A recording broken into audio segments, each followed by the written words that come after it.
so we have Matt Seeley and from the council and Dustin from the commission, and they're gonna work through Bluefish specs. Thank you, Mr. Chairman. Sorry about that. Can you see the full screen presentation?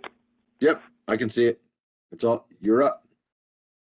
All right, get my screen situated. Should be good to go.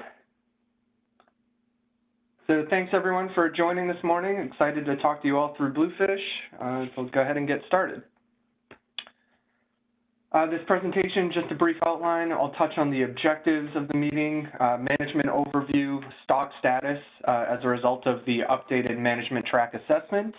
We'll review recent fishery performance and regs, the advisory panel fishery performance report, the projections that came from the resulting assessment, and then the recommendations from staff, the SSC, and the monitoring committee.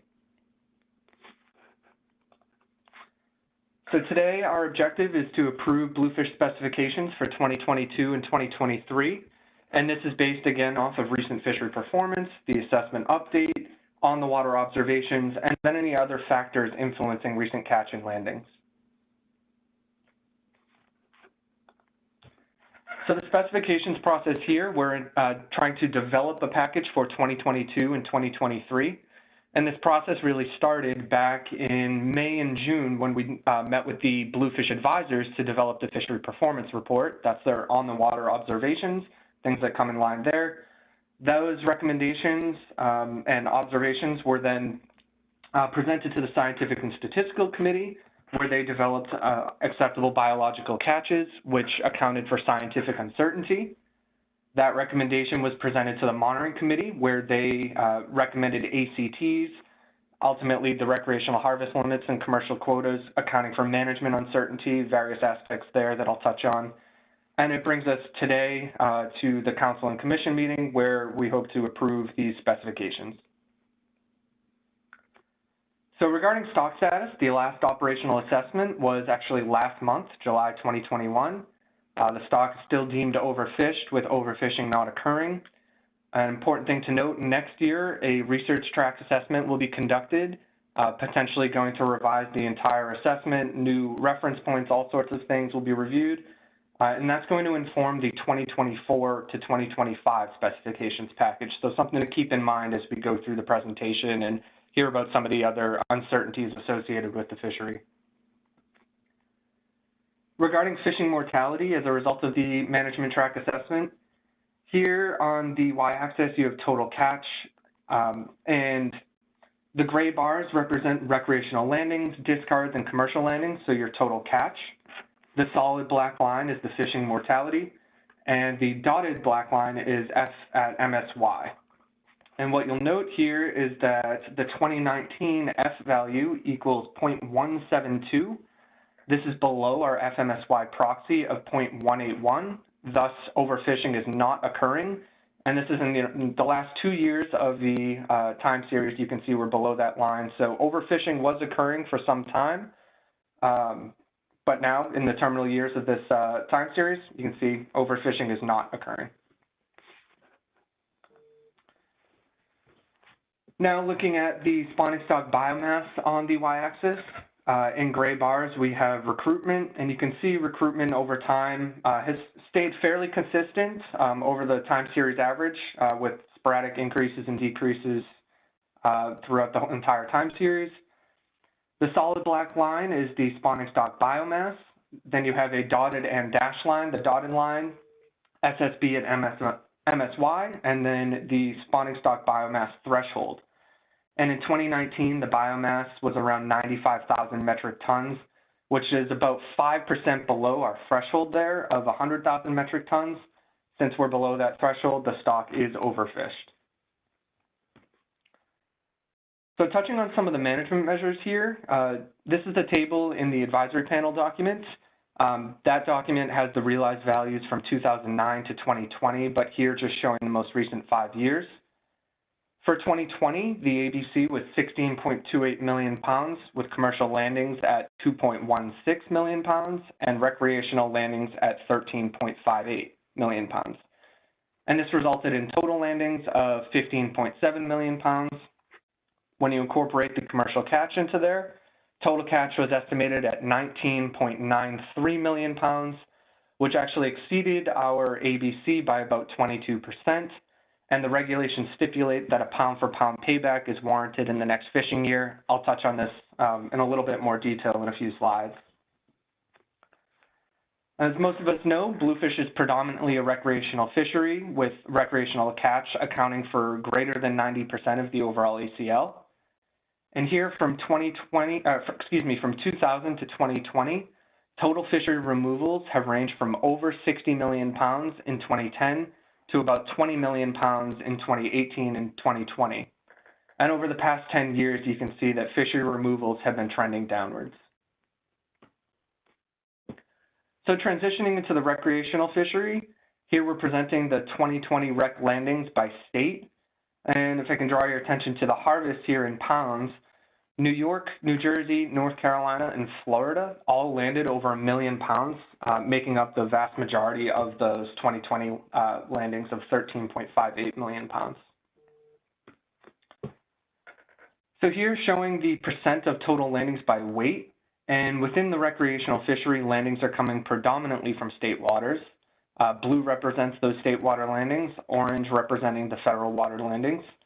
And since 2015, the landings in federal waters have remained low, but have increased slightly with the exception of 2020. Now looking at the percent of total landings by weight for each mode, for hire in red consistently presented low yet stable landings over the past 5 years in comparison to the other modes. The private rental in yellow showed a significant drop over the past 5 years until 2019. And in 2020, those private landings decreased by 12% to 24% of the total coastwide landings. And then finally, in blue, shore fishing continued to show increases in the last few years of the time series. So I always like to show this figure of the number of bluefish that are caught, those recreational landings per bluefish trip. And we classify a bluefish trip as a fishing trip where the primary target was bluefish, or if bluefish were harvested regardless of the target. And you can see here in 2020, we noticed a significant drop under the time series average of about 1.5 fish to about 1 fish per trip. May have to do with the implications of COVID, things like that. But it's interesting to see that drop happen in the terminal year of the time series. So transitioning now to the commercial fishery. This is figure 7 on the advisory panel information document.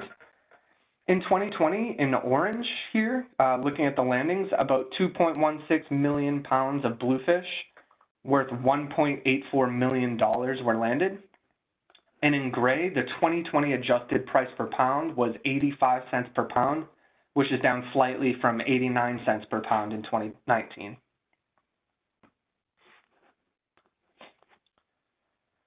So here from the quota monitoring report from Garfo's page, the commercial fishery landings in 2021 are just behind the 2020 landings, and this is as of July 26th.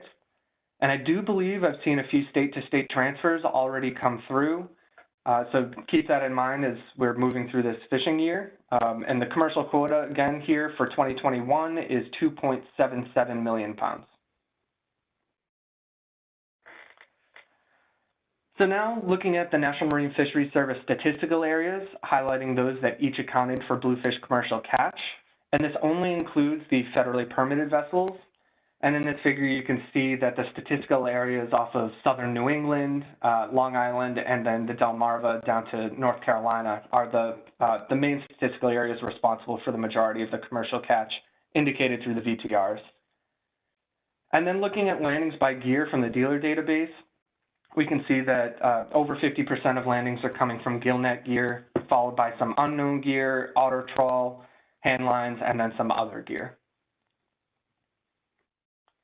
And then looking at the top ports of bluefish landings, these are in pounds. This again is based on National Marine Fisheries Service 2020 dealer data, and it's highlighting anything over 100,000 pounds. So this doesn't include all of the landings or all of the ports. And this analysis may also not pick up on state registered vessels if they don't have federal permits. But you can see here that Wanchese and Hatteras came in at over 250,000 pounds, followed by Point Judith, Montauk, New York, and Little Compton, Rhode Island, over 100,000 pounds. Now looking at the 2020 federally permitted statistics, in the parentheses to the right there, those are the values from 2019 for comparison. So you can see the actual numbers of vessels and dealers that were permitted stayed fairly consistent from year to year. And then on the bottom, you can see the commercial vessels, party charter vessels, and dealers that actually landed and purchased fish. Again, fairly consistent from year to year. It's what we'd like to see and expect as we look at these different values each year. And so to this point, all of this information was presented to the advisory panel to recruit comments to help develop the fishery performance report. And in doing so, we like to offer a few different trigger questions to help provoke the discussion. Mainly, what factors influence recent catch and landings, focusing on the markets and the economy, the environment, fishery regs, or other factors. If they have any research priority recommendations, and if there's anything else that's important that the advisors think the council and the commission need to know. So focusing first on the recreational fishery comments, despite a decrease in MRIP estimates, AP members indicated an abundance increased coastwide for bluefish, and the 2021 season seems to be following a similar pattern. We have reports of larger bluefish further offshore.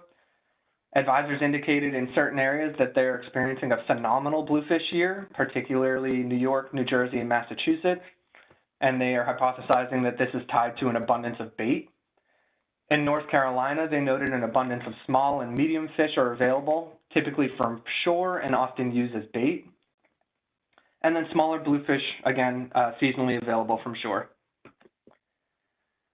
Commercial fishery comments, larger bluefish are offshore and available to commercial fishermen, again, coming from New York, New Jersey.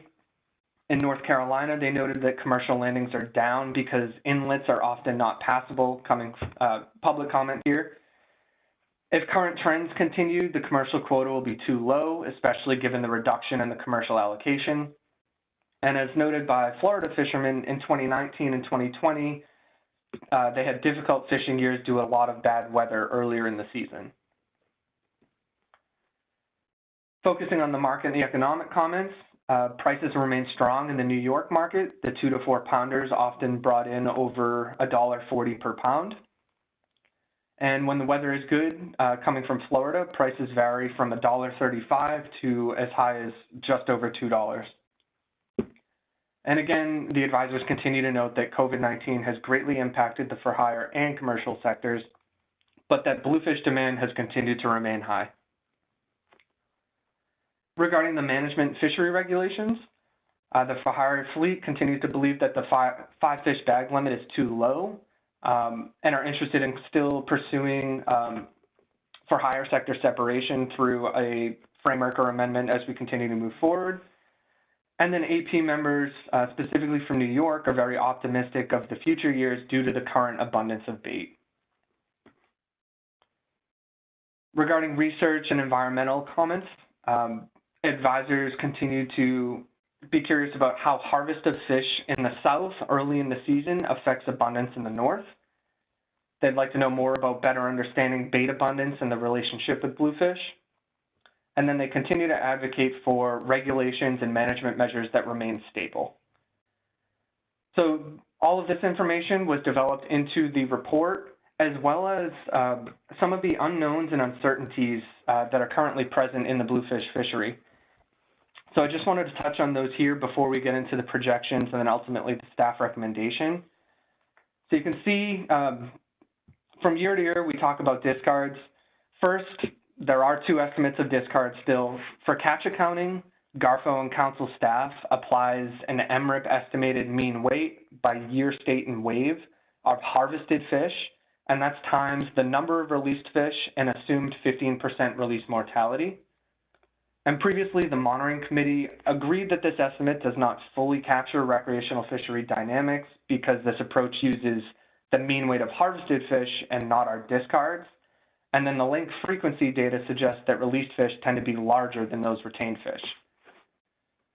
The second approach is used by the Northeast Fisheries Science Center for catch accounting. It incorporates a length-weight relationship for released fish data from MRIP, the American Littoral Society tag releases, and then volunteer angler surveys from a few different states. but this sampling approach doesn't characterize the entire coast. It again adds to the uncertainty in these estimates. But you can see here how the discard estimates vary from 2019. And then in 2020, there was no Northeast Fisheries Science Center estimate of discards because the assessment only went through 2019. So council staff ended up using the GARFO estimated discards to generate the specifications, and the constant F rebuilding projection that I'll show you shortly that was used to inform these specs incorporated those 2020 GARFO estimated discards. Other unknowns, uncertainties, just to keep in mind moving forward, we did have a recreational ACT overage of 3.65 million pounds. The next one's a big one. In mid-2020, all states finally did implement the change in bag limits from 15 to 3 and 5 fish for the private and for hire sector, respectively. And given this happened later in the year and the COVID-19 pandemic, and that the imputations use 2018 to 2019 data, we still haven't realized the true effects of the reduced bag limits. So something to keep in mind. And then ultimately, the monitoring committee remains optimistic that the research track assessment in 2022, which is going to inform the 2024 to 2025 specs, will address, at least through a review process, all of these uncertainties.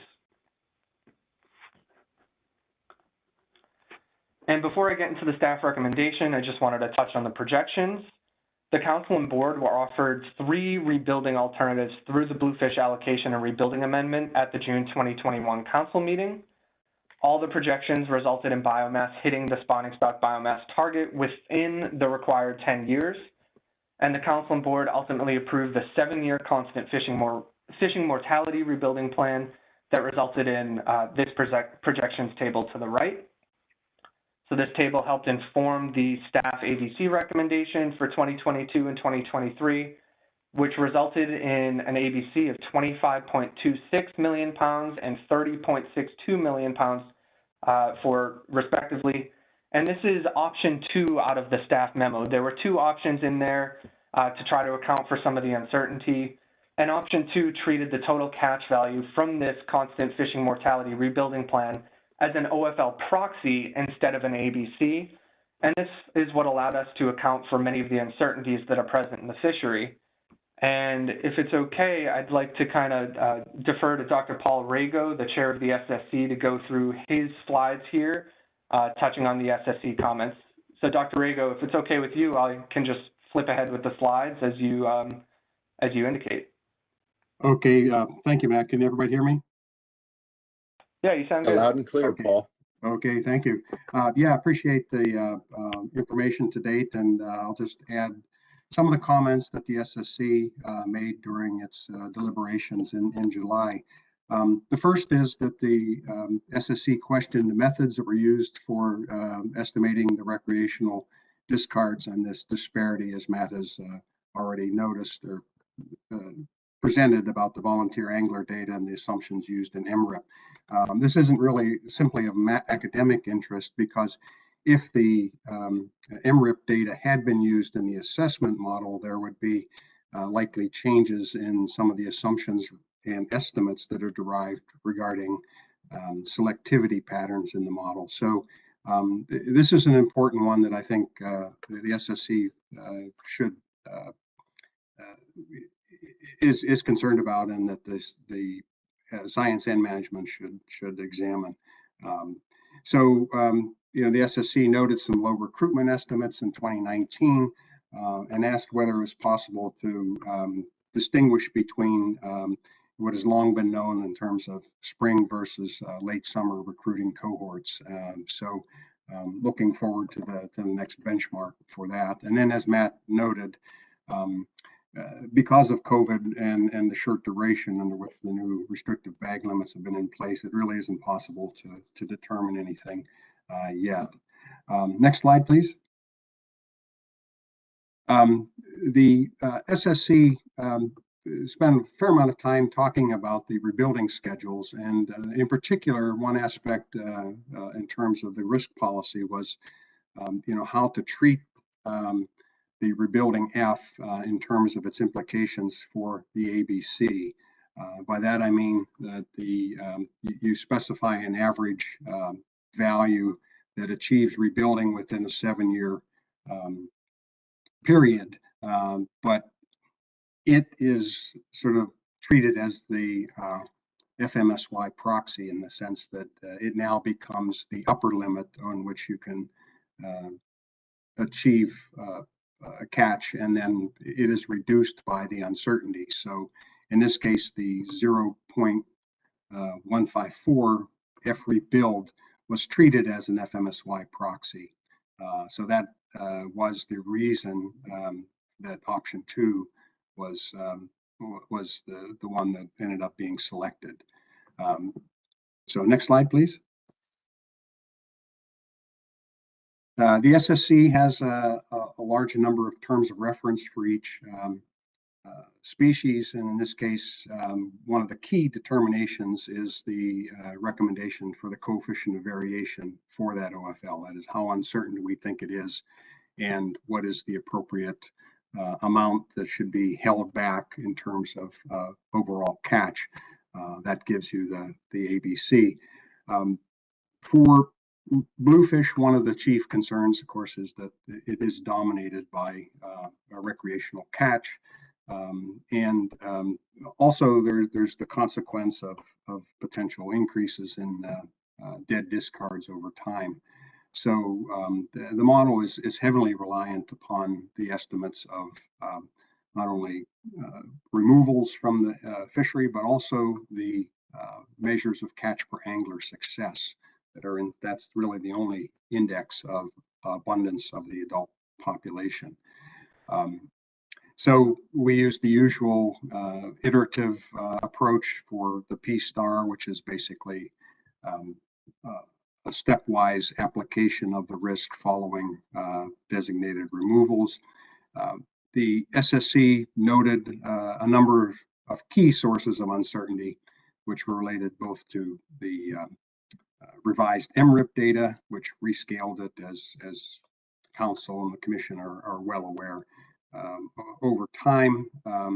And one other key point of uncertainty is that about 60% of the population biomass is aggregated in fish 6+ older than 6 years old. So that is concerning because there's relatively little information about that. So next slide, please. As Matt noted, there will be a benchmark assessment in 2022, research track assessment.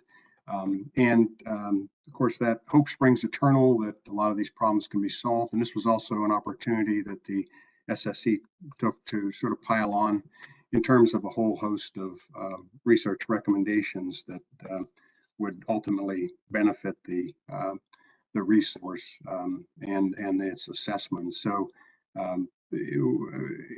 earlier I mentioned the selectivity patterns. That again is something that is influenced by the average weights assumed for discards and also the mortality rate applied to those discards post-catch. So that will be an important aspect of this estimate. It relies heavily on the MRIP estimate of catch per angler, and there are a number of ways that might be applied in terms of evaluating the species association. That is, if you're going out for striped bass and you catch bluefish or don't catch bluefish, you know, those kinds of associations can help you improve what the total effort is, and therefore dividing that into catch can give you a better estimate of overall abundance. There are patterns and apparent trends, but you know, the incipient trend and detection of it are usually very hard to do in real time. So we're looking forward to some additional information about that within the research track assessment. Some of the spatial aspects of the fishery were mentioned earlier by Matt in terms of the distribution of fish offshore in New York, or you know, the abundance of bait fish near shore. those aspects are, and the spatial pattern of removals is an important component of it. And there's some hope that those factors can be incorporated into the assessment as well. And then there's always the hope that there's a potential better measure of overall abundance for this pelagic species in its offshore environment. And so if there's any progress in that, that would be certainly welcome in terms of improving the overall assessment. And so next slide, please. The final one is the bottom line.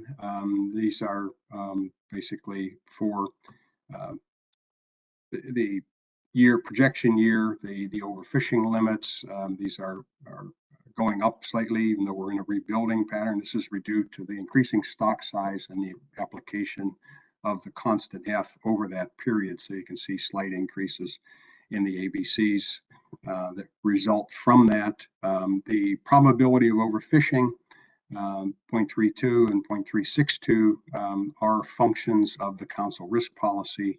And so that is also an important consideration. So I think one of the big take-home messages in this was that the application of say, a constant F during a rebuilding policy has some implications for the actual F that is realized in that stock. It was 0.154, but it's actually slightly lower than that, and that helps to help ensure some of the rebuilding probabilities or likelihood of success. So, so with that, I'll turn it back to Matt, and thank you for the opportunity to report the SSC findings. Yeah, thanks, Paul. I appreciate that.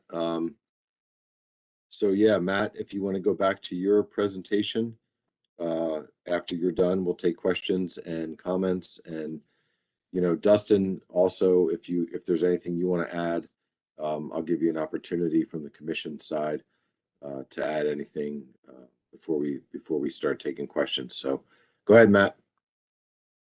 Thanks, Mr. Chairman, and thanks, Dr. Rego, for going through the SSC recommendations.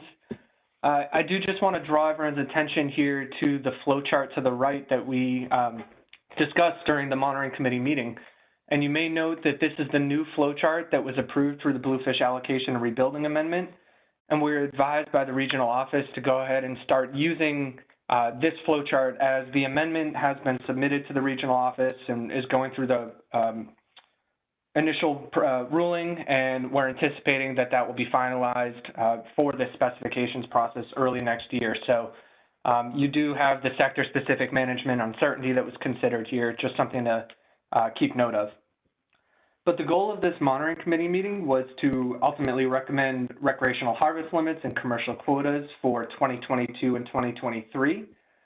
And again, each year the monitoring committee needs to review the two estimates of recreational discards. That's, again, MRIP estimated and Science Center estimated, both of which will be reviewed in the upcoming research track assessment. But considering the lack of a Science Center estimate for 2020, the COVID-19 pandemic, and the regulatory change in 2020, the monitoring committee recommended using the terminal year estimate of MRIP discards, and that was 4.19 million pounds. And this is as opposed to a 3-year average, and to inform the 2022 specifications. And commercial discards are still considered negligible, but again will be thoroughly reviewed and incorporated into the research track assessment. But for management uncertainty, the monitoring committee ultimately recommended no reductions be taken, but did recommend development of a structured process to quantify management uncertainty. And this has been an ongoing thing from year to year, the monitoring committee trying to figure out if there's ways to, quantify management uncertainty for the bluefish fishery, the differences within discards, various other, areas of uncertainty. And the monitoring committee has started this process with an agreement to evaluate the performance of monitoring committee and council predicted versus observed releases of fish. And then as commercial discards are incorporated into the stock assessment, and as the time series of the calibrated MRIP harvest and calibrated RHLs lengthen, we'll continue this analysis and replicate it for those fishery components. Other discussion points: no transfers were recommended because the stock is overfished and both sectors are anticipated to fully land their quotas. Expected recreational landings are going to be the prior year's landings, just using the terminal year, but this will be reviewed again at the Rec Measures Monitoring Committee meeting in November. So ultimately, the anticipated measures are what you see here on the screen, following the 25.26 million pound ABC, going through the flow chart that I did just present, accounting for the overage, the recreational accountability measures. We end up with a commercial quota of 3.54 million pounds and a recreational harvest limit of 13.89 million pounds for 2022. And 2023, there's a slight uptick, commercial quota of 4.29 million pounds and a recreational harvest limit of 22.14 million pounds. And we did just reappointed certain advisors and went through the application process again. So we wanted to welcome the new advisors, try to let them understand the specifications process, present on the different steps throughout. And in doing so, we got to have an opportunity for them to comment on everything that you've seen thus far. And commented on the RHL overage and often questioned how it will affect 2022 specifications. So staff and commission staff went through explaining that process, things that we just discussed. We also talked about the upcoming assessments and how they're going to affect the ongoing rebuilding plan. And the advisors noted that if the quotas are increasing, the bag limit should also increase. Other management measures should potentially be revised. And we indicated that that's something for consideration at the November Monitoring Committee meeting for approval in December. And as you can see, my last bullet point is just that. That's the next steps as we move forward. So that monitoring committee meeting is going to review all of the rec measures that we have in place right now, open for discussion to revisions. The goal: constrain harvest to the recreational harvest limit with a variety of different measures. And again, all of those bluefish uncertainties that I discussed will be considered. And with that, I'll take any questions, Mr. Chairman. And I do have a draft motion prepared, as you did indicate. So thank you very much, everyone. Yeah, thanks very much, Matt and Dr. Rago for your presentation. I do want to go over to Dustin. Do you have anything you want to add to anything that was said from the commission staff standpoint? Yeah, thanks, Mr. Chair. I did participate on the monitoring committee, so I was part of all those discussions, and I think Matt covered it well. With the part that'll be more board specific will be when we go over the FMP review Okay. after the end of this discussion. But yeah, Matt did an excellent job, so I'll just bring it back to you all.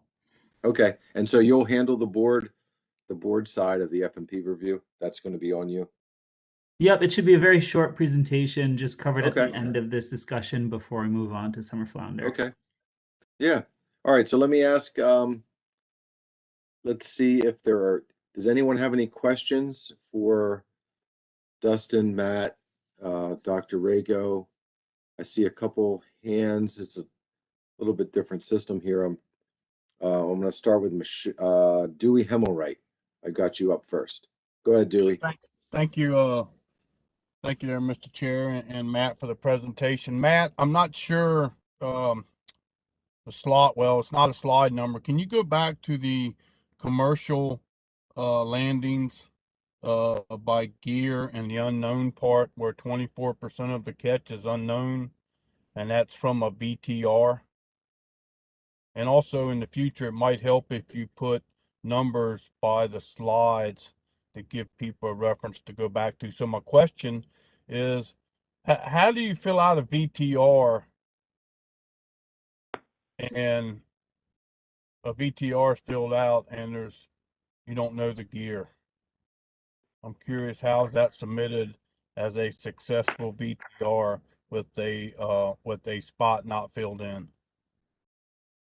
Yeah, thanks for your question, Dewey. And to be honest with you, I think you hit me on the numbering of slides last presentation I gave, and I failed to include it this time, so I apologize. I will definitely do that the next presentation I give. This slide may be a little convoluted as well. The statistical areas that you're looking at were generated from the VTRs, but from the bullet to the right, the landings by gear here are presented from the dealer data. So that's not coming specifically from the VTRs. Those unknowns, I don't know if it's coding issues or what it is in that dealer database, but I'd be happy to go back and dig a little bit deeper to try to find out what some of those unknowns are, why that's occurring, and I can try to pull the landings from the actual VTR data as well. This is kind of how it's been done consistent. Sorry? Yeah, I just think it would be maybe just to make a note of that to Garfo or the dealer reporting. I mean, given that we're in 2021 now, there shouldn't be 24% of the landings should not be unknown for which gear. Given that we have to fill out VTRs and are mandated with that, the dealer side of it shouldn't have that amount of unknowns. Yeah, you're completely accurate. I'll make sure to pull the VTR data as well to look at that gear there, but I'll touch base with Garfo on that and kind of dig a little bit deeper. So thank you for that comment and question, Dewey. Yeah, so Matt, I'm glad Dewey brought up a question. So when you talked about the commercial landings, I thought you mentioned that North Carolina had a pretty sizable landing. I could be wrong, but then you also made the point that there's been issues with the inlets. Is there anything ongoing with the inlet work to try to get boats out? I don't know. Maybe this is a question more for Chris or Dewey. If you guys are more, in the know,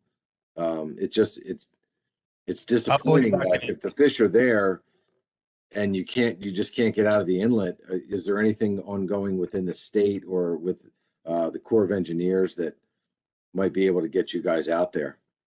Yeah, I believe I can shed some light on that. To my knowledge, yeah, go ahead, Dewey. Yeah, to my knowledge, our fishery for bluefish is predominantly and historically been a gillnet fishery, and vessels that draw less than 7 feet or 6 feet have been able to traverse the inlet to do that for bluefish. So I don't believe that the reason for the catch of bluefish has to do with an inlet. What has to do with our inlet is our catch of vessels that draw more than 7 foot or have a difficulty and cannot come in here, similar to our summer flounder boats or trawl boats that draw more than 7 foot. But to my knowledge, the data does not back up and personal observation that because of the landings of bluefish are not coming in through the inlet commercially because of that limitation.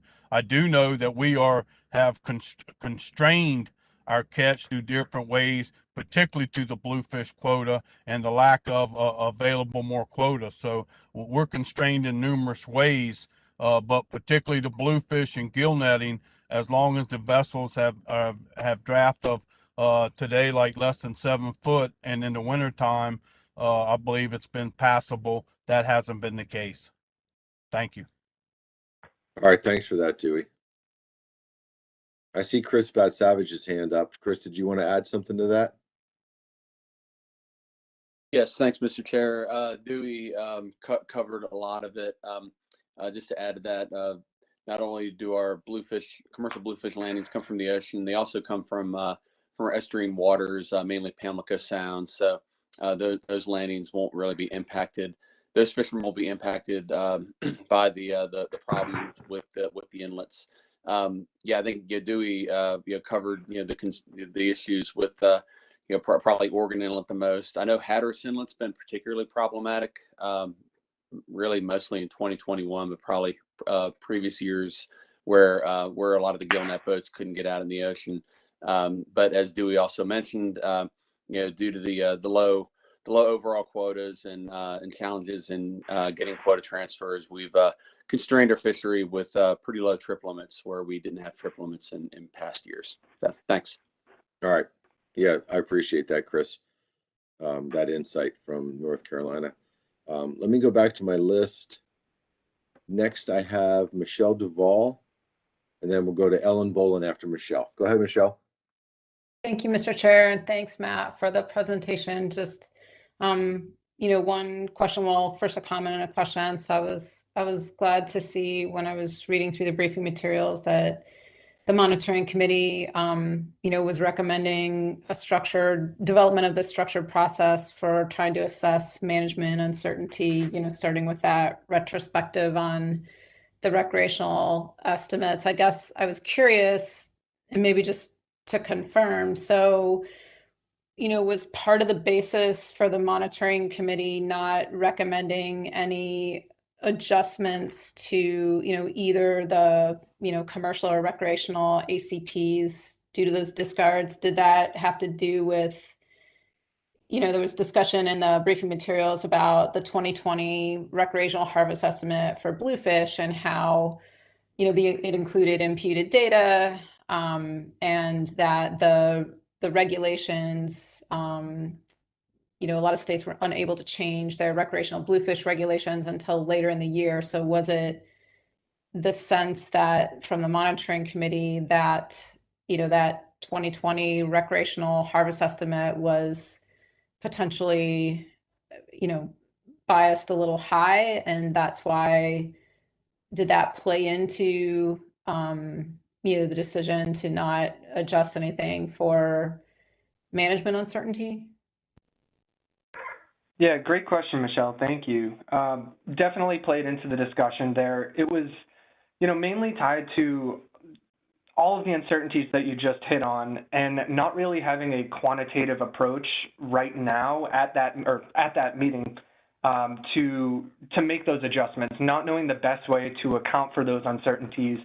And with the upcoming research track assessment that's going to review all of these processes, the monitoring committee didn't, feel hard one way on the exact sort of adjustment that should be made. So by making that recommendation for the retrospective analysis to see how these things are performing over time is kind of the best approach that they wanted to move forward with, instead of making not necessarily an arbitrary adjustment, but making an adjustment that's not made off of the most quantitative approach possible at the time. So kind of kept things consistent for now, and are definitely going to use this structured approach to make appropriate recommendations in future years. Great, thanks, Matt. I appreciate it. All right, thanks for the question, Michelle. I'm going to go next to Ellen Bolin. Thank you, Mr. Chair. Can you go to the first slide from the SSC presentation?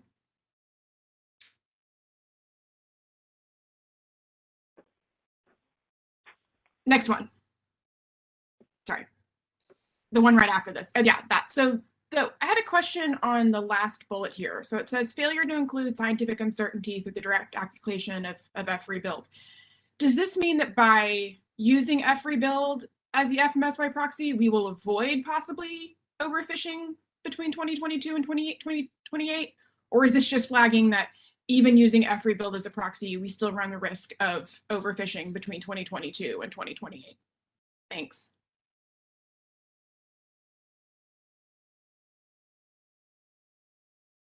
Yeah, Matt, do you want me to take that, or? Yeah, please, Dr. Ago, go ahead. Sure, yeah, just call me Paul here. That's yeah, it's yeah, it does mean that in the event that you did not take into consideration the uncertainty associated with the FRebuild, that you could exceed the risk policy of 0.5. So by using the OFLCV approach and P star, that it is much less likely. It still could occur, obviously, but it's much less likely than it would be if you just did a straight application of the 0.154. Thank you.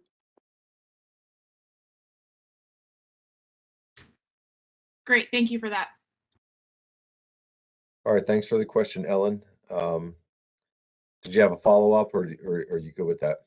Nope, I'm good with that. Thank you. Okay, all right, great. Kate Wilkie, you're next, and then Justin Davis will be after Kate. Go ahead, Kate.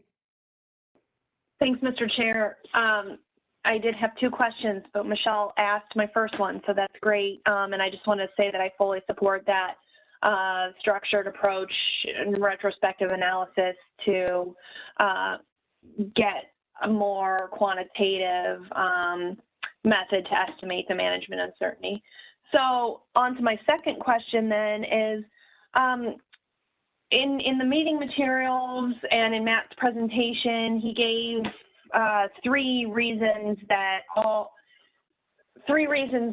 add more uncertainty to the discard estimates, and yet the monitoring committee chose to use only the terminal year instead of the 3-year average as is normally done.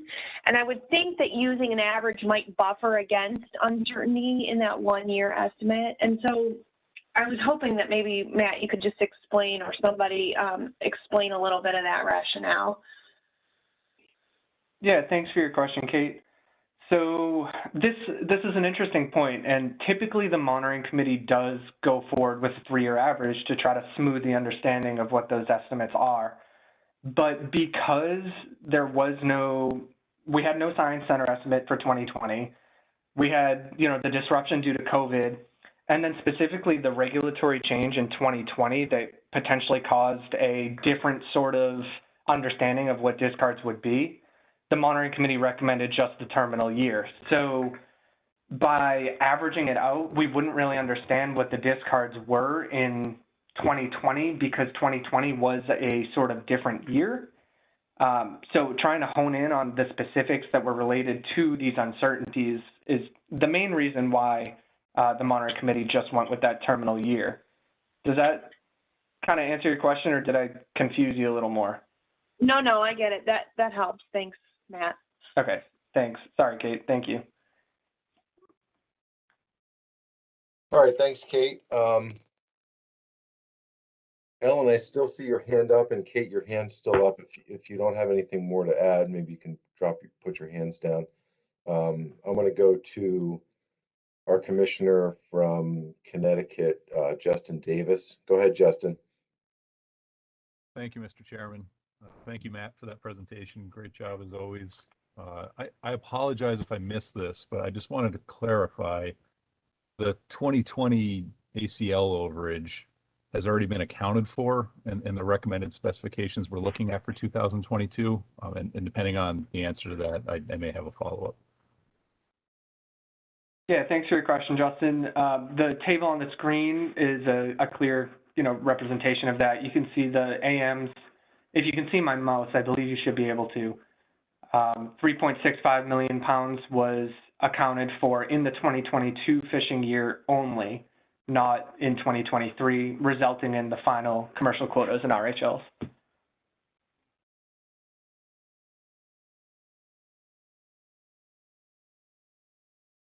And if you're yeah, there you go, Justin.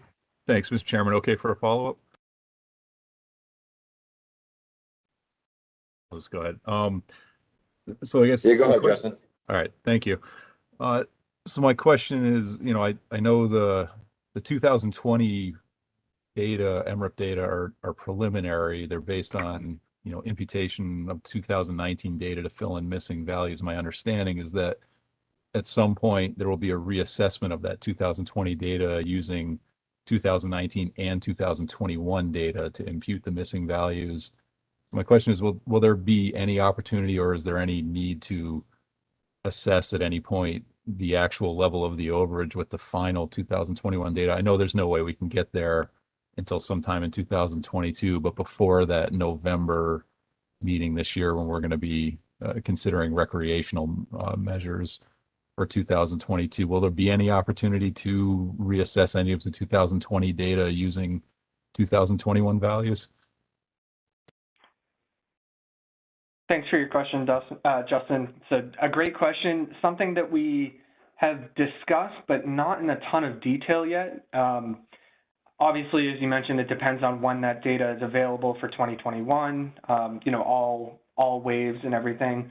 But for a final answer, I would want to defer to Garfo on that about any sort of adjustments. So Cynthia, or do you have any sort of reply to that?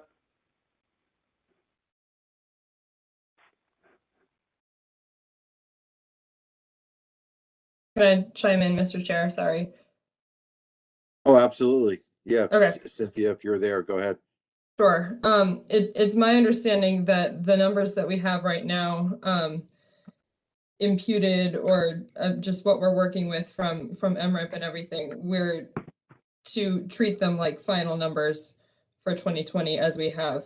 There was discussion that we could go back and look at these numbers again, but first off, that definitely wouldn't happen in time to kind of recalculate this in time for the 2022 specs. And based on the accountability measures language, we need to kind of get this in place by the next, soonest possible year after the overage occurs. And so even if there was a recalculation, I don't know, I'm not going to speculate on how much that would actually change that number, but we're all going to operate under the numbers that we have and treat them as final. I think at this point, there could be discussion about that later, but I don't even think we would be able to have that in time to affect management measures at this point.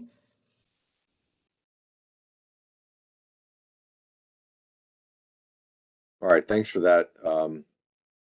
Justin, I saw your hand go down. Did you have a follow-up to that at all before I call on Peter? No, I'm all set, Mr. Chairman. Thanks for those Okay. answers. Those were great. All right, great. Peter Defer, you're up. Good morning. Thank you, Mr. Chairman. I remain very concerned about the zero management uncertainty for a couple of reasons. Because the first one being that we have evidence that there is management uncertainty, and there's substantial uncertainty in a couple of different places. And I'm reminded that absence of data does not indicate the value is zero. So why can we not have a surrogate for management uncertainty to account for some sort of minimum level of what's going wrong? And then the other observation is whether or not there's any reason to believe that the RHL will not be exceeded in the coming year. So those are two questions, I guess, for both Matt and for Paul. Yeah, thanks for your questions, Peter. Both really great points. Let me tackle the second question first about exceeding the RHL for 2022. The best, direction that I can point us to here is that, we use the previous year's landings as expected landings for the next year. You can see here the expected landings are 13.58 million pounds. It obviously doesn't account for discards. I understand we have an RHL that is higher than what we expect for those landings. But again, those landings don't fully incorporate the management measures that were put in place in 2020 with the smaller bag limits.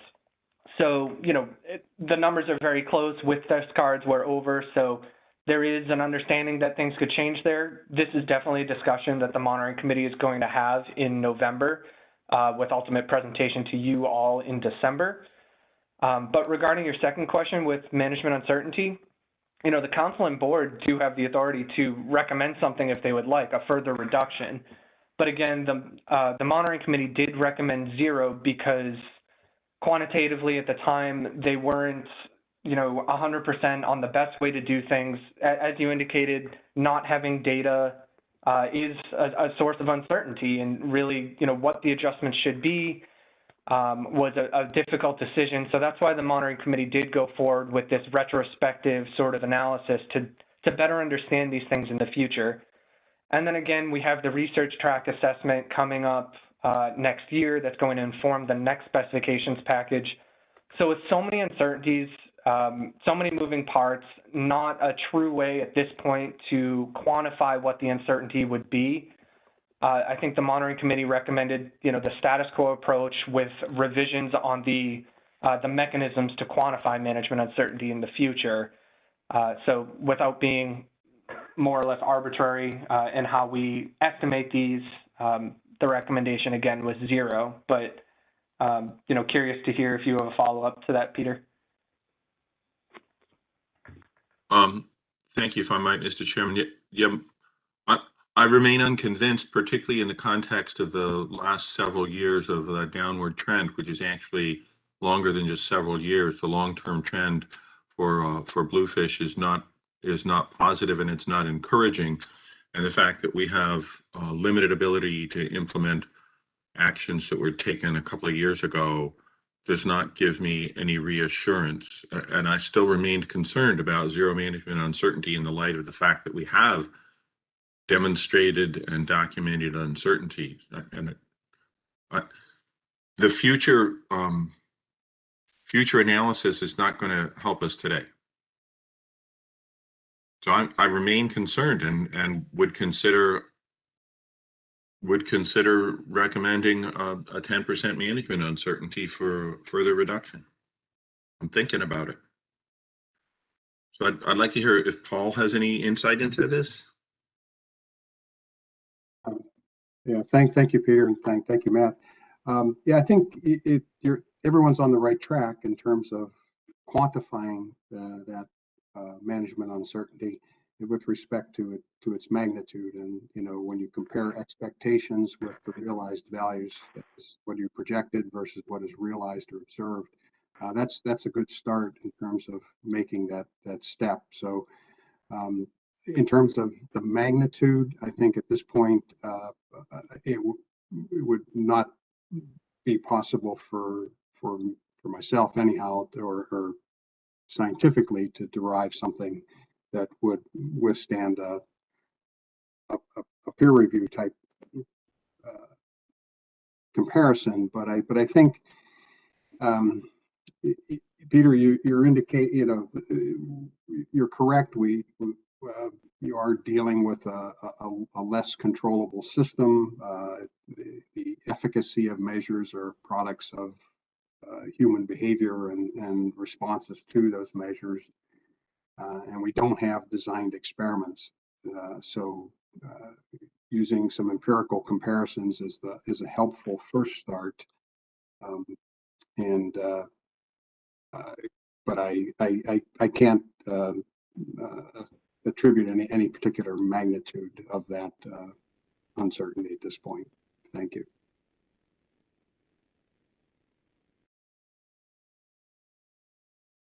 Peter, are you good with those answers, or do you want any follow-up? Thank you, Mr. Chairman. I mean, Paul. I mean, I get your point. Yeah, I get your point. It's yeah, Paul Rego expressed the sort of thought process that I've been going through as I look through the meeting materials, and said, I would be hard pressed to describe an equation for which we had any comfort. So yeah, I agree with that. But I'm also very uncomfortable with zero management uncertainty in the face of demonstrated uncertainty. So we'll see how this goes, but not a fun way to start Monday morning. No, it's not at all. No, I appreciate that. All right, I'm going to take 2 more questions or comments. I have Dewey and then Dan Farnham, and then we're going to go ahead to the staff recommendation, and we're going to try to wrap this up before 11 so we can take a quick break and let our colleagues from the Summer Flounder Scup Black Sea Bass Board join us. So Dewey Hemmelwright, I have you next. Mr. Chairman, thank you. When I look at this issue on this magnitude, and I realize that the commercial harvest is only allocated around 15% of it, 16%, something like that. In October 2 or 3 years ago, I can't remember exact the time, in Durham, our council meeting, it was brought to our attention of the two different discard numbers from different aspects of either GARFA or either the Science Center and MRIP estimates. And to this date, I don't know if we've rectified that, which one is going to be used and why the variance and all that stuff. It's like we have a lot of things of uncertainty to get cleaned up, and I haven't seen, nor do I know the future process of addressing these actions to clean up the stuff to help us get a better understanding when we, manage the two sectors and to give the catch for every year. So there is uncertainty, and I just think that we got to clean some stuff up that's been lingering that I see at both the monitoring committee and at the SSC of questions that are asked and people are having trouble with, but there's never no finality of when they're going to get addressed. And so it's truly frustrating to that point because of these discards. There's a portion of that affects the magnitude that affects the commercial industry with our limited quotas. Thank you. All right, thanks, Dewey. I appreciate those comments. Dan Farnham, we're going to wrap up with you, and then I'll go to I'm going to actually take a motion, and then we'll go to the public. So I see Greg DiDomenico's hand up. Greg, I'll come to you in a minute once we get a motion on the board. Go ahead, Dan. Yep. Thank you, Mr. Chairman. Can you hear me?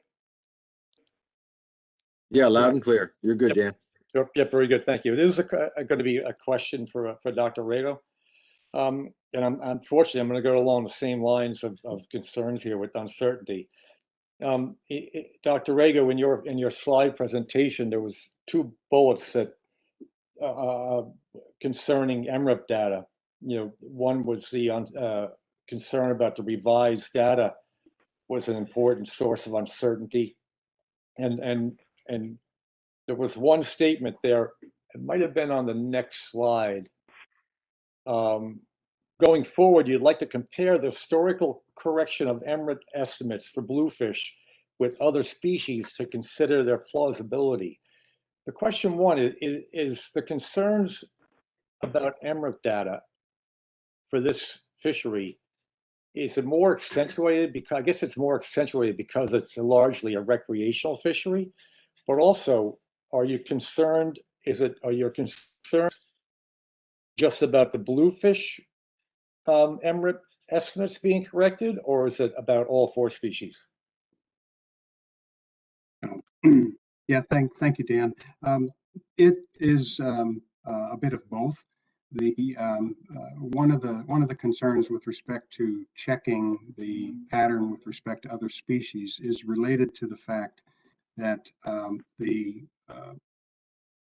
there's a time trend to that disparity in most species, and that relates to the fact that over time the household telephone survey had a problem with non-response, that individuals were using cell phones, that they were not answering their phones and landline and so forth. In most species, there's a time trend in which the difference between the old MRIP and the new MRIP is close together in the early part of the series, and then tends to expand as you get into the more recent times, meaning, people weren't answering their phones and so forth. In bluefish, that pattern is there, but it's not as pronounced. And so there were some questions about, what are the factors that are perhaps different for bluefish that are offsetting this expected pattern that you see more in summer flounder, for example. So I guess I'll stop at that. It's primarily those differences related to among species. I think in all cases, the MRIP sampling it does have error associated with it, and one nice feature about that, of course, is that there's an attempt to quantify that. So, um, well, thank you. Yeah, thanks, Paul.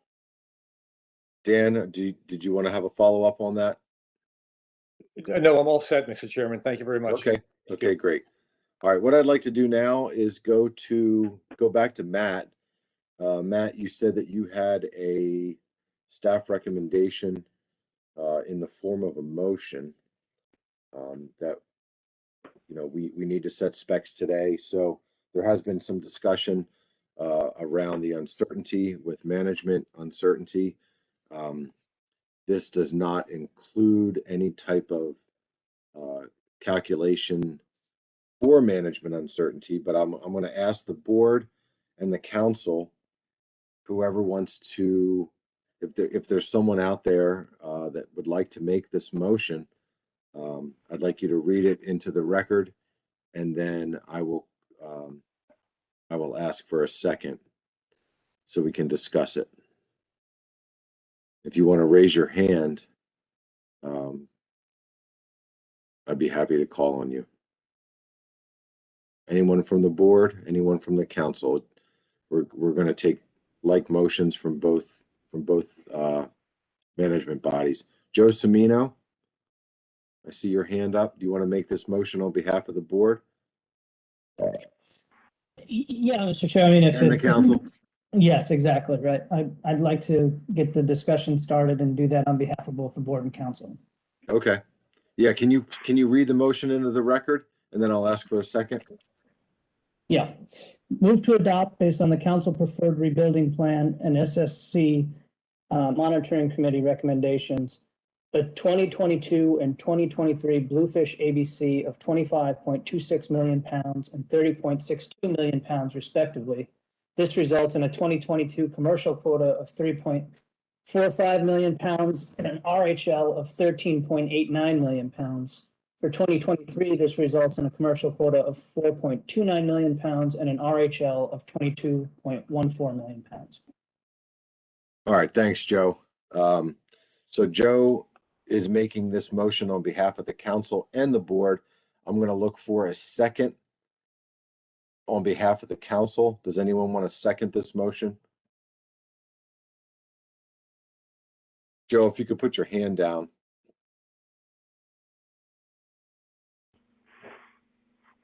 Okay, I have Maureen Davidson on behalf of the council, and so somebody not from the state of New Jersey that would like to make this motion and second this motion on behalf of the board. Okay, I see Justin Davis, you beat Nicola out by a split second, so I'm going to go ahead and call you out. Maureen or Justin, let me start with Maureen. Did you have anything else do you want to add anything on to this motion? No. Okay. Justin, did you want to speak to the motion? No, Mr. Chairman, thanks. Okay, great. Okay, so we have a motion on behalf of both the council and the board. Is there anyone from either management body that would like to discuss the motion? Maureen, I still see your hand up. If you can unless you have something that you want to add, you can put that down.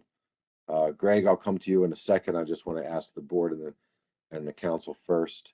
I don't see any hands raised at this time. So let's go to, okay, Peter Defer.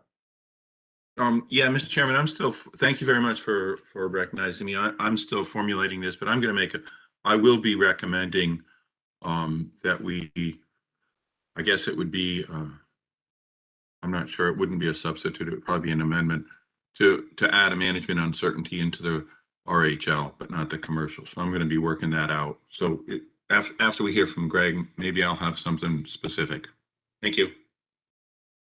Yeah, I appreciate that, Peter.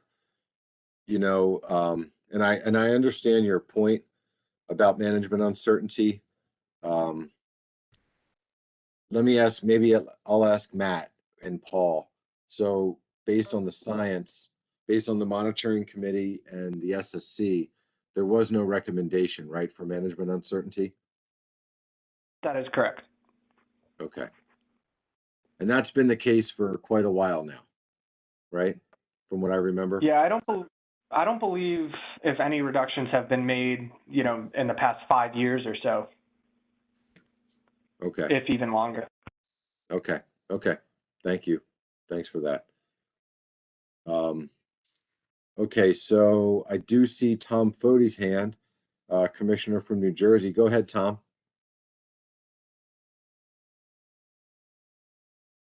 Yeah, I keep listening to Peter's uncertainty, and I'll repeat what I said the other day when the commission board voted on this. There's so much uncertainty that anything we do will make a difference on the bluefish stock because it's not commercial or recreational fishermen that are basically causing the problem. The problem is environmental. Some of us has been around managing bluefish for 35 years, like I have. I've seen the ups and downs. We saw we don't even count the figures in the 60s and the 70s anymore, or the 80s, when the numbers were sky high, because we know that we had nothing to do with that. We had nothing to do with coming down. We'll look at like commercial and recreational fishing, and we'll have nothing to do with it when it comes back again. Maybe some of those figures during the 60s, 70s, and 80s. But to sit here and tell us we should be penalized because management uncertainty. Well, I have a lot of management uncertainty problems with the new MREP's numbers, but I'm stuck with them. I'll just leave it at that. All right, I appreciate that, Tom. I do see a couple other hands. Tony Delernia. Go ahead, Tony. Thank you, Mr. Chairman. Mr. Chairman, I said probably a couple of years ago at our council table, and I said it last year, that I felt that the bluefish stock was restoring itself, rebounding. Despite our best efforts to manage it, it was restoring itself on its own. And my on-the-water experience this year indicates that rebuilding of the stock, it continues to occur. With that experience this year, I was considering asking if there'd be an increase in the quota going into 22, 23, but I decided I would sit tight and let the work of the monitoring committee and the other committees that advise us, let their work go forward. And so I'm very comfortable with this motion that's here, and I don't feel that there's a need to further reduce because of management uncertainty. If anything, in management uncertainty, I think we should increase it because of what I'm beginning to see on the water. But I'll let that go because that becomes anecdotal information. So I'm very comfortable in leaving this motion the way it is right now. Thank you, Mr. Chairman. Okay, thanks, Tony. And Tom, if you can Tom and Tony, if you guys can put your hands down, that'll clear my board so I can. All right, so I'm going to go out to the public, to the audience, and see if there's any public comment regarding the motion. Peter, I will come back to you. Peter Defer, I'll come back to you since you made the point that you may want to consider something different here. Thank you. I just want to notice everybody the time. We have about 13 minutes before we need to wrap this up. So I'm going to go to Greg DiDomenico, and then I'll come back. We'll see if anyone else has their hand up. Go ahead, Greg. Mr. Chairman, my comment and question is not about the motion. How would you like me to proceed? If it's not on the motion and you want to bring up something under other business, we can do that after we conclude the motion, if you're okay with that. That's fine. Thank you. Okay. Yeah. Just go ahead and keep your hand up and I'll keep you on the list. And I'll come to you after we finalize the spec setting for Bluefish. Mike Wayne, I see your hand up. Go ahead, Mike. Thank you, Mr. Chairman. Mike Wayne with the American Sport Fishing Association. I support the main motion here. Been following the discussion about management uncertainty, and I really don't think this is anything new. We acknowledged as a community for a long time that the MREP survey has an incredible amount of uncertainty associated with it. I think that uncertainty has been consistent. I haven't seen the council or the board adjust for that uncertainty. And frankly, I think it pushes the recreational community farther away from being incorporated into the management process when our sector is penalized further for the known uncertainty in MRIP. I can think of many other ways to address this that would be more inclusive of our community, like what the council and the board working to increase the intercepts to help get at some of the uncertainty associated with the MRIP survey, or any other number of ways to help improve our understanding of recreational catch information like electronic reporting, et cetera. So I support the main motion, and I think it should be approved as is. Thank you. Okay, I appreciate the comment, Mike. Does anyone else from the audience or the public, I could say the audience, anyone else from the public have anything they want to offer regarding the main motion? Okay, seeing no additional hands at this time. Peter, based on the comments that you heard, are you still interested in looking at an alternative or I guess it would be a substitute or an amended motion at this time? Yes, I am, Mr. Chairman. Thank you very much. And I think it's an amendment, I believe, because I would move to amend to reduce 2022 RHL, reduce it by 5% from 13.89 million pounds to 13.2 million pounds. Well, you just to be clear, are you reducing the ABC? No, the RHL. Just the RHL. Just the RHL. Just the which leaves RHL. Which leaves the commercial quota intact as described, and it leaves 2023 as written.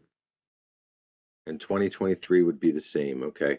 Yeah, just So no change in 2023 and then no change in the commercial. Not that I see. There we go. Okay. So that we make have sense? Yeah. I mean, it makes sense. Let's see if we can get. If we get a second, I'll provide some additional justification and Yeah, explanation. let's make this let's make this official here. So we have a motion to amend to reduce the 2022 RHL by 5%. For management, can we add for management? Yes, for management uncertainty.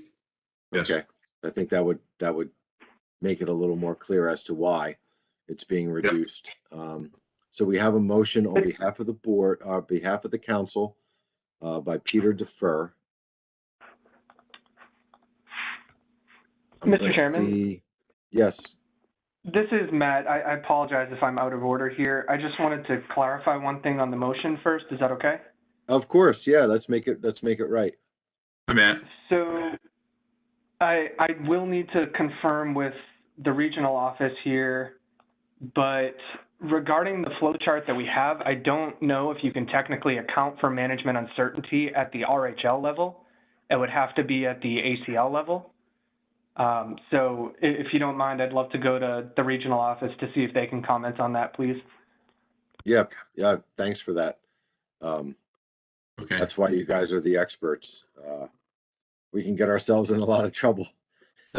Yeah, we can do that without having you guys behind us. So we can get in trouble with them. Yeah, exactly. So let me ask the regional office: is anyone from the from Garfo willing to put something on the record about where this uncertainty would be factored in?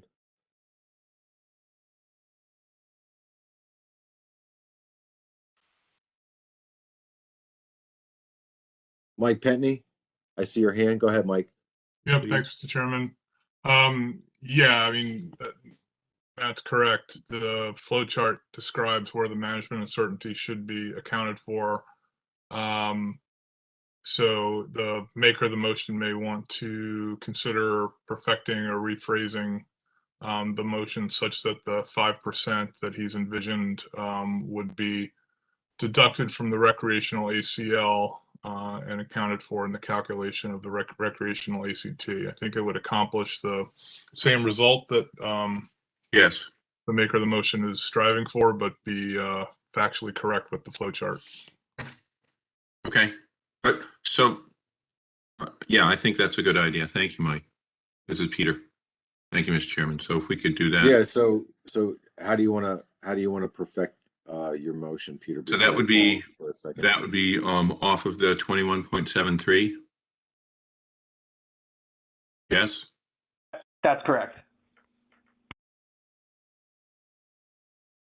Mike, your hand just came back up. Did you have something else you wanted to add? Yeah, just to point out to everybody that because the proposed motion to amend is in percentages, so maybe my last statement isn't entirely correct. 5% of the recreational ACL is a much bigger number than 5% of the RHL. Right. And so to not maybe, well, just to be clear about where it does matter where we take the 5% off because it's a percentage.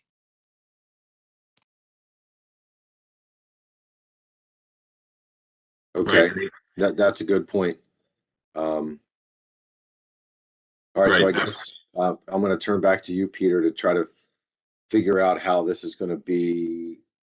I don't have a suggestion for you, but Mike makes a good point. So we just need to get this cleared up so I can ask for a second. Sure. Thank you, Mr. Chairman, because the original, when I was working on RHL, the 5% came out to be 0.69 million pounds, and it was a far less reduction. So, Yeah.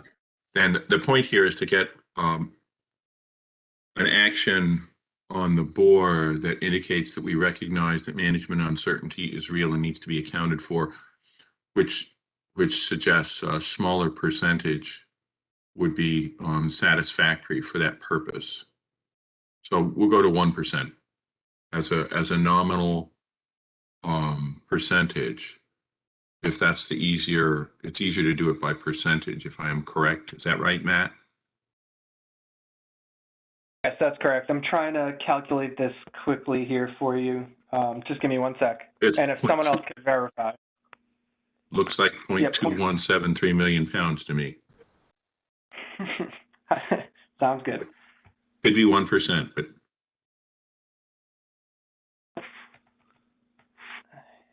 okay. Yeah, so Peter, just a question for you. As we work through specs today, these issues come up, from time to time. Is it your intention that, even though that the monitoring committee and the SSC recommended no management uncertainty, that this is something that we're going to be, are you planning to consider these types of management uncertainty reductions for the other species we're dealing with as well, other than just bluefish? I had not given that consideration in advance. The bluefish was the big one because the bluefish fishery is different than the others. No, I get it. Okay, I just wanted to get my head wrapped around, where we're going to end up over the next few hours. Okay, so does that, Matt and Peter and Mike, does that motion read more clearly than it was before? It accomplishes my intent. Okay. So we have a motion made on behalf of the council by Peter Defer. I'm going to ask for a second on behalf of the council. Is there anyone that would like to second this motion on behalf of the council? Kate Wilkie, I see your hand. Kate, are you seconding the motion? Yes, I am, Mr. Chair. Okay, thank you. Okay, so I'm going to turn to the board. Is there anyone, I see Kate's hand went down, Peter's hand went down. Is there anyone on behalf of the board that would like to make this motion?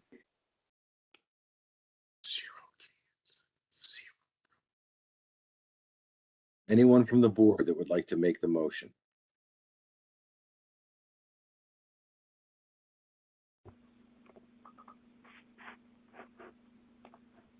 Okay, seeing no hands at this time, I am going to go ahead and call this motion. The motion fails for lack of a second by members of the board. But I appreciate you bringing that up, Peter, and Thank you for your consideration, Mr. Chairman. motion fails. Yep. Okay, thank you. All right, so we're back to the main motion now. This is the first motion of the day. I'm going to go ahead and call the question. Well, do I need to read the motion back into the record, Matt, do you think? Can't hurt. Okay, I'll go ahead and read it.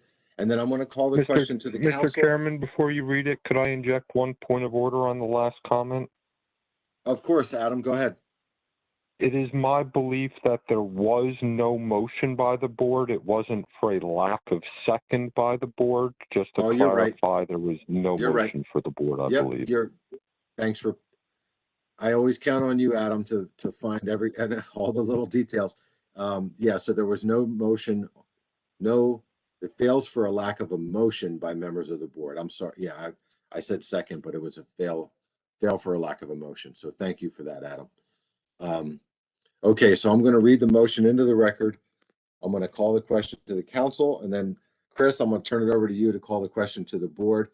The motion is moved to adopt based on the council preferred rebuilding plan and the SSC/monitoring committee recommendation, a 2022 and 2023 Bluefish ABC of 25.26 million pounds and 30.62 million pounds respectively.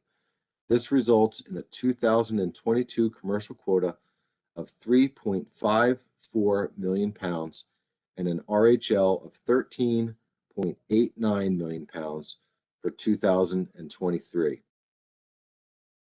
For 2023, this results in a commercial quota of 4.29 million pounds and an RHL of 22.14 million pounds. Okay, so I'm going to call the question to the council. All those members of the council, Greg, if you could put your hand down, I'll get back to you as soon as we finish this vote. All the members of the council that support the motion, please raise your hand.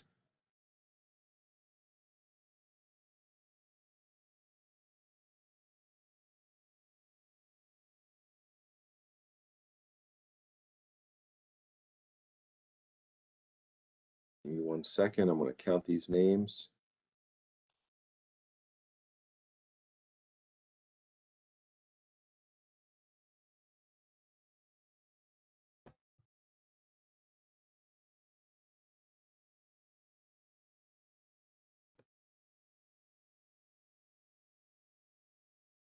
Okay, I counted 18. Can I get a confirmation from staff? Did anyone else count the names? That's what I got too, Mike. You got 18? Okay. Okay, so we had 18 in favor. We can clear the hands.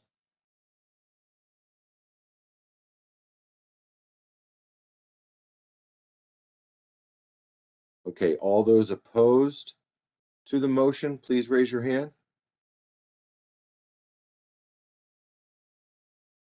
Okay, seeing no hands come up, we'll call it 0 opposed. Any abstentions? Okay, I have 2 abstentions. Okay, thank you for that, everyone. Chairman Bat Savage, I'm going to turn it over to you to call the question to the board. Okay, thanks, Mr. Chair. Do any board members need time to caucus? If so, please raise your hand. If no hands are raised, I'll go ahead and call the question. Okay, doesn't look like anyone needs time to caucus. So all those board members in favor of the motion, please raise your hand. And as a reminder, 1 vote per state, please. Chris, I'm going to read out the states if that's all right with you, just because this is specification, so it's finalized. Yes, please, Tony, that'd be great. Tony, just really quick, sorry to jump in. Your audio is pretty muffled, so just want to make sure we're able to hear you. Okay. Is that any better? A little bit. I think it's good enough. Thanks. All right, I'll get my other thing to connect to make it better. I have New Hampshire, Potomac River Fisheries Commission, Connecticut, Massachusetts, NOAA Fisheries, Delaware, Virginia, Maryland, New Jersey, New York, Rhode Island, Maine, Georgia, and Florida.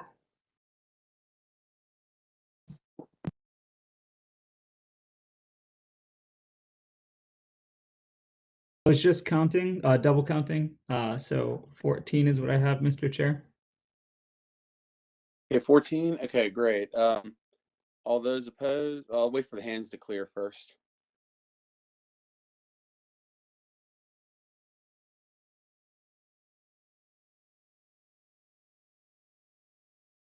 Okay, all those opposed, please raise your hand.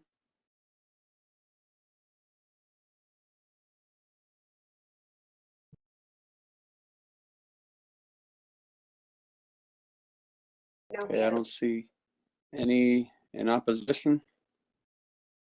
Any abstentions?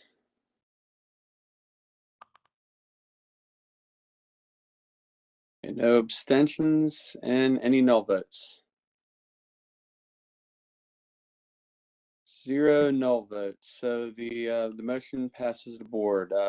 Thank you, Mr. Chair. Hand it back over to you. One quick point of order. I just realized that Mel Bell had also voted, so that's 15 in favor. He had written it in the chat as opposed to raising his hand. Thanks. All right, thanks. Yeah, thanks, Dustin. Okay, Chris, I appreciate that. So the motion carries both the council and the board. And let me go ahead and ask either Dustin or Matt if there's anything else that needs to come before the Bluefish board and the council at this time. I believe that's it, Mr. Chairman. Thank you. Okay. Yeah, I want to thank everybody for the time spent this morning. I had, I forgot to even mention that, we were thinking of, we had planned for this meeting to be an in-person / hybrid style meeting. And we were, a lot of us there were a lot of people that were very disappointed to have to do this by webinar. But given the situation that we have, along the Atlantic coast and with COVID, it just seemed it was just the right thing to do.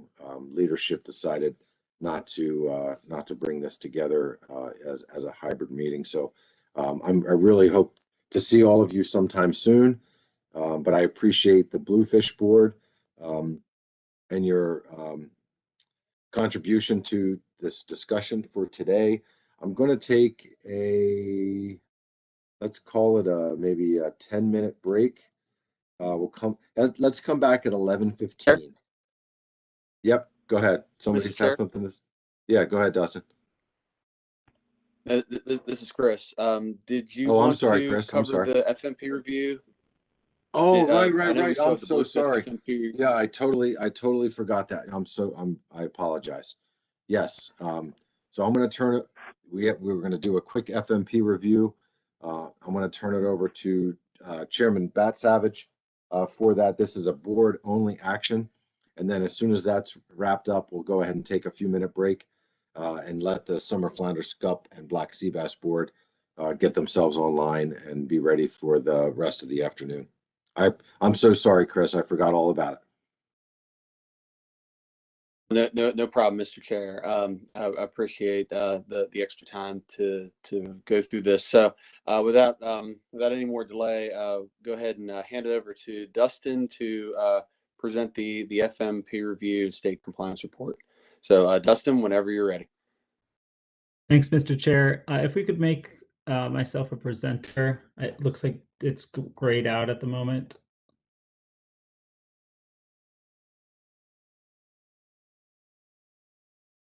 Matt, are you still there? You should have it Here, now, Stephen, Dustin. can you make Dustin a presenter? Thank you. Dustin, you should have it now. Perfect.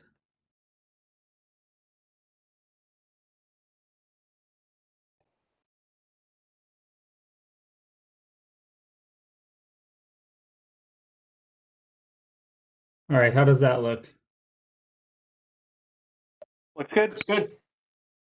And you can hear me okay? Yep. Just launched your presentation. All right. Yeah, sorry about that. Just had to get situated.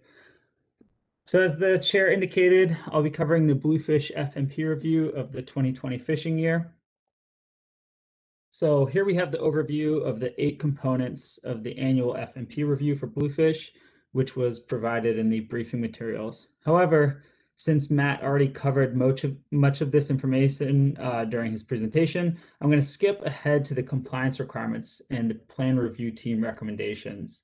Usually this presentation would cover many things like status of the stock, fishery performance, and so on, but in the interest of time, I'll just get right to it. So the requirements of the FMP are listed here. First is the recreational bag limit of 3 fish for recreational anglers and 5 fish for anglers fishing with for-hire captains. States can also be more conservative and implement their own minimum sizes and seasons. And states are also required to restrict the commercial fishery to the quota and do so with their own possession limits, minimum size limits, and even seasonal closures. I want to note here that the table 5 of the FMP review contains fishery regulations by state for both the commercial and recreational fisheries. And there were 2 minor updates to that document since it was submitted for briefing materials. North Carolina and New York's commercial trip limits were updated to reflect the emergency proclamations that were made mid-season to prevent overages. So this slide summarizes the state's compliance status in 2020 with regard to Addendum 1, the biological sampling program, which was implemented in 2012 to improve age and length data used in stock assessments. The addendum requires that Massachusetts, Rhode Island, Connecticut, New York, New Jersey, Virginia, and North Carolina collect a minimum of 100 bluefish ages, with a goal of collecting 50 samples during the first 6 months of the year and 50 samples during the second half of the year. The addendum has since been revised through board action, and starting in 2021, Florida will now be required to collect age samples. And the seasonal requirement of 50 fish has been changed to a target while maintaining the 100 sample annual requirement. So in 2020, as you can see here up on the table, most states met that 100 sample requirement, but Connecticut and New York were not able to meet the requirement due to challenges brought on by COVID. Connecticut did not collect biological samples due to the pandemic and concerns about safety conducting those collections. And then in New York, the fishery-dependent sampling did not begin until the end of June. So soon after the commercial fishery closed again on June 19th, it did not reopen until August 7th, which made it very challenging to meet this 100 sample requirement. So considering all these challenges faced by COVID, the PRT discussed it, and they commented that all states implemented regulations consistent with the intent of Amendment 1 and Addendum 1 of the Bluefish Interstate FMP. However, I will make a note here that North Carolina's compliance report indicates that there was an overage of their commercial quota in 2020. And this is somewhat complicated by the fact that North Carolina's trip ticket program and the ACCSP data warehouse list a landings value that is higher than what is recorded in the safest database. NOAA Fisheries, or GARFO, currently utilizes the safest/DERS database for catch accounting, which does not reflect an overage. So while SAFES and ACCSP data warehouse landings align for most states, there are some discrepancies between the two databases, and the PRT wanted to dig into this a little bit deeper. For example, SAFES does not include all North Carolina data due to legal limitations in processing North Carolina's trip ticket data. Also, conversion factors differ between SAFES and the ACCSP data warehouse. So for example, unit conversion means converting weight values based on the state it was in. And for example, converting the weight of a gutted fish to a whole fish in pounds. So lastly, SAFES data is not reviewed by state personnel, whereas the ACCSP data warehouse is a more refined database with a comprehensive data validation. So the PRT wanted to just flag this issue in hopes that North Carolina may be able to resolve this with Garfo's catch accounting team moving forward, and to flag this for Garfo to make them aware that there are issues with utilizing SAFES DERs for end of the year catch accounting, while it still remains probably the best method for mid-year catch accounting because it updates more regularly. So the last item I'll cover are the de minimis requests. As a reminder, the FMP permits states to receive de minimis status upon request. And in order to qualify for de minimis status, a state's commercial landings must be less than 0.1% of the coastwide total. So Maine, South Carolina, and Georgia have requested de minimis status, and all 3 states qualify based on respective 2020 landings levels. So in conclusion, the PRT recommends board approval of the FMP review, state compliance reports, and de minimis requests from Maine, South Carolina, and Georgia's commercial fisheries. And with that, I'll take any questions. Okay, thank you, Dustin. Appreciate the report. Any questions on the FMP review and state compliance reports and requests for de minimis status?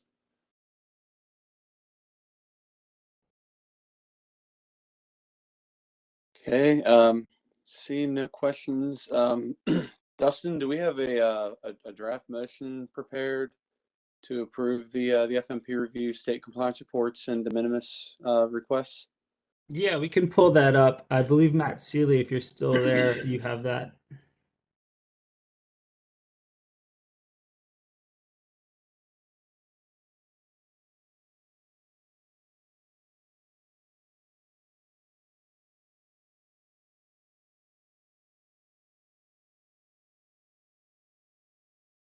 Okay, the motion's up on the board. See if anyone wants to make the motion and read it into the record. I have John Clark.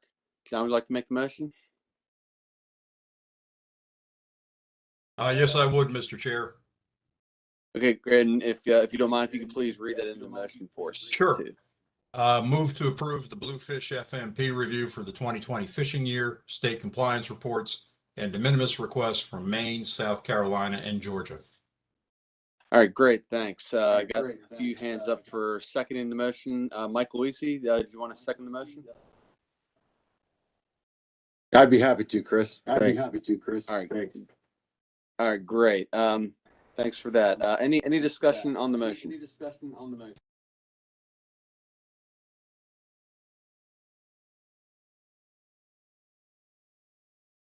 Let's see. I don't see any hands. Mike, your hand's still up. I don't know if that was just from seconding or if you have any comments on the motion.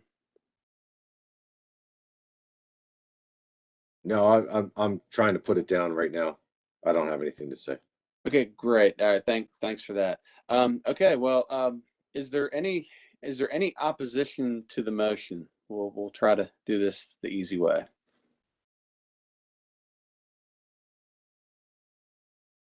Okay, seeing no opposition, is there any abstentions? And no abstentions. Looks like the motion passes by unanimous consent.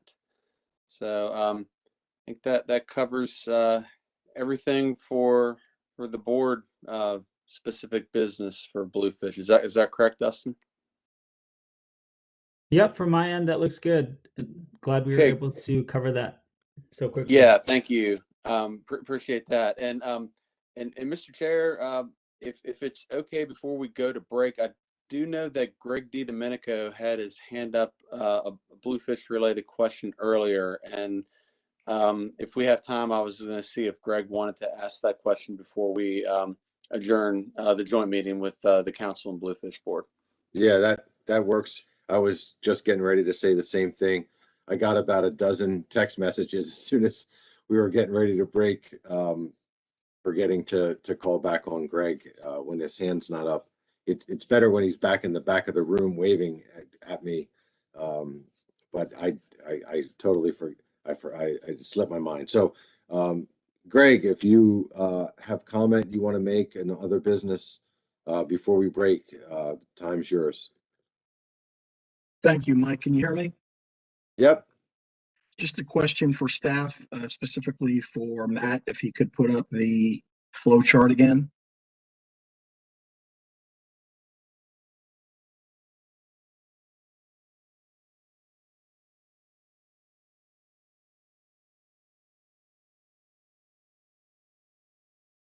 Thank you.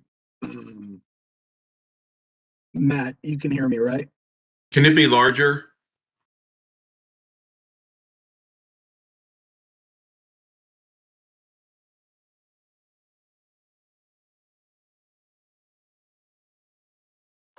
I have old eyes. Yeah, we can hear you guys fine. Let's see if Matt can maybe zoom in a little tiny bit.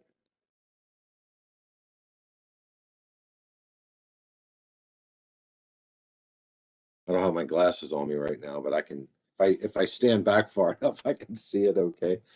Go ahead, Greg, if you had a question. Matt, is there some hope that during the next assessment that we can reduce scientific uncertainty from what I guess is 100% to 60%?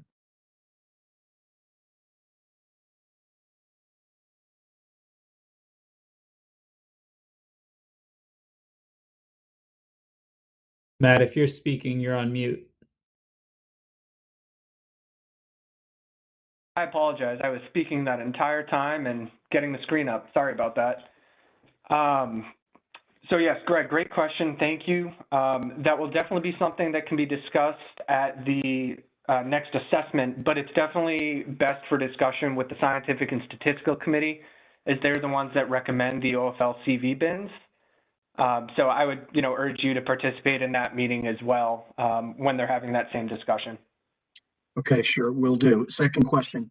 Matt, the reduction to the recreational catch for this coming year, I think it was on the other chart, it's around 3 million pounds. That was from the estimated RHL overages from 220, is that correct? So you're referring to the RHL for 2022 here. Oh, yes. So the overage here is it's the fishery level overage compared to the ACL. And that is then deducted from the 2022 ACT.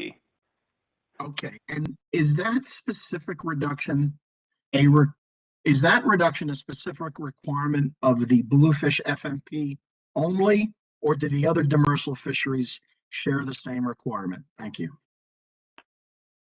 Another great question. Thanks, Greg.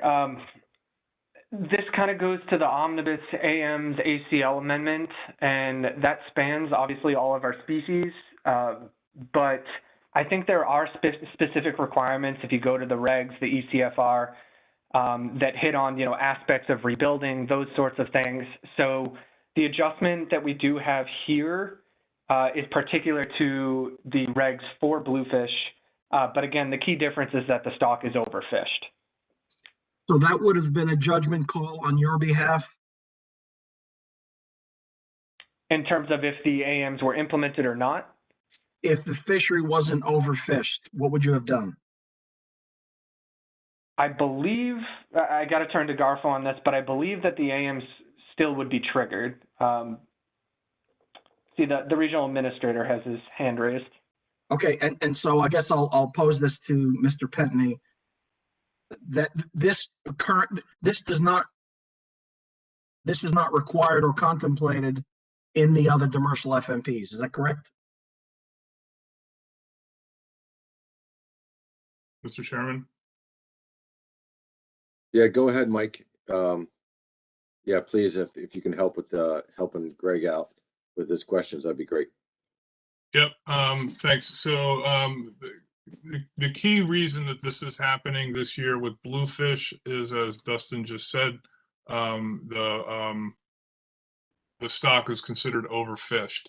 So, and I'm only looking at black sea bass, but I'm 99% sure the same regs can be found for fluke and scup as well. That it says in the event that the I'm sorry, I'm looking at the wrong thing there. If recreational ACL is exceeded, then the following procedure will be followed. And then there's kind of three if-thens, which have to do with the status of the stock. If the biomass is below the threshold, the stock is under rebuilding, then there's a pound for pound payback of the ACL overage. If it's above the threshold but below the target, and the stock is not under a rebuilding plan, then it's scaled based on the kind of percentage of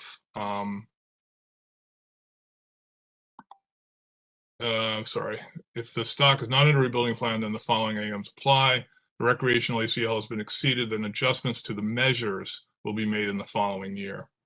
And then if the biomass is above BMSY, then you don't have to take any measures into account. So the same regs apply to all the species, but given the status of, black sea bass and scup, for example, we'd be in the category where no AMs would be triggered. But for bluefish, given that we're overfished and under rebuilding, or will be under a rebuilding plan soon, it's a pound for pound payback. Thank you, Mr. Petney, for clarifying that. And so I don't want to continue my line of questioning until we get to the other demersal stocks, but I'm going to assume that you would be forced to change management regulations if in fact this occurred in scup, black sea bass, or fluke. Is that correct?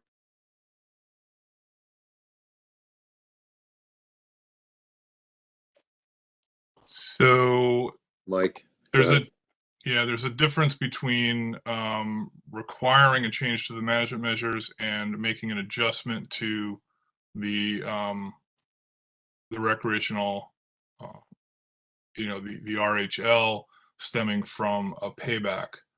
But the same approach is taken. You would, if scup, for example, was overfished, and there was an overage of the recreational ACL, then you would take that overage off of the next year's, ACT,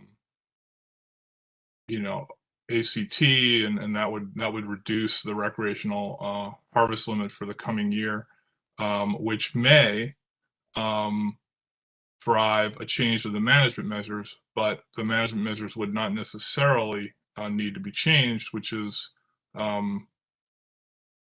remains to be seen for bluefish, for example, because we won't have that discussion until December. But hopefully that addresses your question. Okay, I'm sure this will come up in the other fisheries. If not today, I'll bring it up during another venue or another discussion. It's a little unclear, but I understand that this is kind of the way it is. Thank you very much. All right, thanks, Greg. Thanks, Mike. Is there any other business to bring up at this point regarding bluefish before I go ahead and set the board free? I think we're good at not hearing anything. Mike, your hand's up. Did you still have something you wanted to, Mike Petney? Okay, I see the hand went down. All right, well, thanks everyone for your participation this morning. I would like to take a 10-minute break and come back at 11:40. I have 11:30 on my computer right now, 11:29. Let's come back at 11:40. We'll call to order the meeting, the joint meeting with the ASMFC Summer Flounder, Scup, and Black Sea Bass Management Board, and we'll work through specs on summer flounder before lunch. So 10-minute break. See you guys back in a minute. Thanks.